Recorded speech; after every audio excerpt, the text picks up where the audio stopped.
Hey everybody, welcome to Chris's Daily Read Aloud, Magic Treehouse Edition. Today we are reading chapters 3 and 4 of Magic Treehouse book number 12, Polar Bears Past Bedtime by Mary Pope Osborn. If you'll recall, the last chapter ended with the seal hunter from the book looking in at Jack and Annie. Chapter 3, Mush. Did you come with the wolves? Asked Annie. The seal hunter looked puzzled. Did Morgan send you to us? Said Jack. I had a dream, the man said. You were in it. You needed help.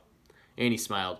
Morgan sends dreams sometimes, she said. We came in Morgan's treehouse. It flies through time. Oh, brother, thought Jack. Who will believe that? The seal hunter smiled as if he was not surprised at all. We do need help, said Jack. We're freezing. The seal hunter nodded. Then he left the window. He returned a moment later with two small parkas like his own. They were made of heavy dark skins with fur-trimmed hoods. He passed one to Jack and one to Annie. Thanks, said Jack and Annie. They put the parkas on. Hooray, said Annie, it's warm. Yeah, said Jack. They're made of sealskin. Poor seals, said Annie. Don't think about it, said Jack. He pulled up his hood. His head and upper body were very snug now. Only his legs, hands, and feet were still freezing. Oh, thanks, said Annie. Jack looked up. The seal hunter was giving Annie a pair of fur pants. Then he handed a pair to Jack. Thanks, said Jack. He quickly pulled the pants on over his pajamas. Next, the seal hunter gave each of them a pair of fur boots and mittens. Jack took off his sneakers and pulled on the boots. He wiggled his frozen fingers into the warm mittens. I have a question, Jack said to the seal hunter. Do you know the answer to this riddle? He opened his notebook and read, I cover what's real and hide what's true, but sometimes I bring out the courage in you. What am I? The seal hunter shook his head. Come, he said to Jack and Annie. Then he disappeared from the window. What about these wolves out there? Jack called, but the seal hunter didn't answer. Jack grabbed the Arctic book and looked for a picture of the seal hunter. When Jack found the picture, he smiled. The seal hunter was standing beside a dog sled. Jack read, In cold weather, the seal hunter travels by dog sleds. Siberian huskies often howl like wolves. A lead dog controls the others. The sled's runners are sometimes made of frozen fish rolled up in sealskin. Hey, Annie, they're not wolves, said Jack. They're... He looked up. Annie was gone. Jack threw the book and notebook into his backpack, but he was so fat in these furry clothes the backpack wouldn't fit. Jack loosened the shoulder straps and tried to put the backpack on again. It fit. Jack looked at the small window. That would be a tight fit, too. He went out head first and barely squeezed through. Jack fell onto the snowy ground. The snow was drifting down. The air was misty white. Jack heard barking and howling. He moved carefully toward the noise. At first, he couldn't see the dog sled, but when he got closer, he counted 9 Siberian huskies. They had thick fur, big heads, and pointy ears. The lead dog barked at him. Jack stopped. He's telling you to climb on, said Annie. She was standing on the back of the sled. The seal hunter stood next to her in the snow. Jack jumped onto the sled next to Annie. The seal hunter cracked a long whip. Mush! He shouted. The huskies dashed off in a whirl of snow. Above them flew the snowy owl. Chapter 4, Snow House. The dog sled skimmed silently over the frozen tundra. The seal hunter ran alongside it.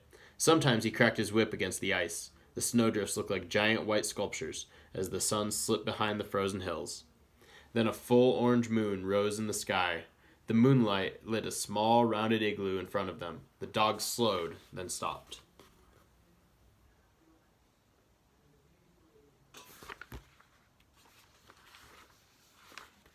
Jack stepped off the sled. Annie went to help unhitch the dogs. Jack took his book out and read about igloos. The word igloo means house in the language of native Arctic people. The house is built with blocks of snow. Dry snow is good wall material because it keeps in the heat. The temperature inside an igloo can be 65 degrees warmer than the temperature outside. Jack took out his notebook. He pulled off his mitten just long enough to write, Igloo means house. Come on, Jack, said Annie. She and the seal hunter were waiting for him in front of the igloo.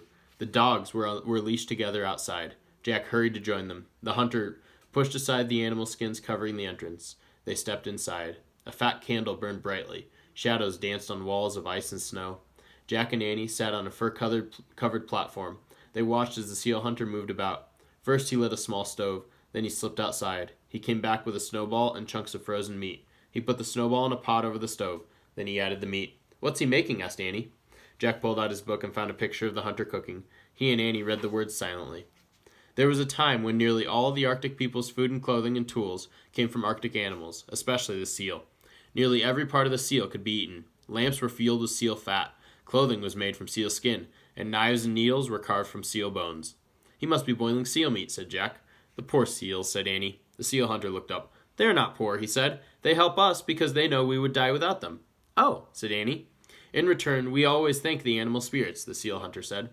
"How do you do that?" said Jack. "We have many special ceremonies," said the seal hunter. He reached under the fur-covered platform and took out 2 wooden masks. "Soon there will be a ceremony to honor the spirit of the polar bear," he said. "I carved these masks for the ceremony."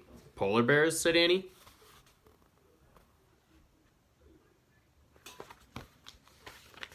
"Yes," said the hunter. "Just as the seal has given us many gifts, so has the polar bear." "Like what?" said Jack. "Long ago, the polar bear taught us how to live in the ice and snow," said the seal hunter. "Taught you?" said Jack. "I mean, can you give us some facts?" The seal hunter smiled. "Yes," he said. "A polar bear catches a seal when the seal comes up to breathe through a hole in the ice. The oldest seal hunters watched the polar bear and learned. This is how my father taught me to hunt seal, as his father taught him." "That's a good fact," said Jack. "The very first of my people learned to make igloos from polar bears," said the hunter. "Polar bears build snow houses by digging caves in the drifts." "Another good fact," said Jack. "Sometimes the polar bear can even teach people to fly," said the seal hunter. "That's an amazing fact," said Annie. Jack smiled. "The rest sounded like true facts," he said, "but I know that's pretend." The hunter just laughed, then turned back to his cooking.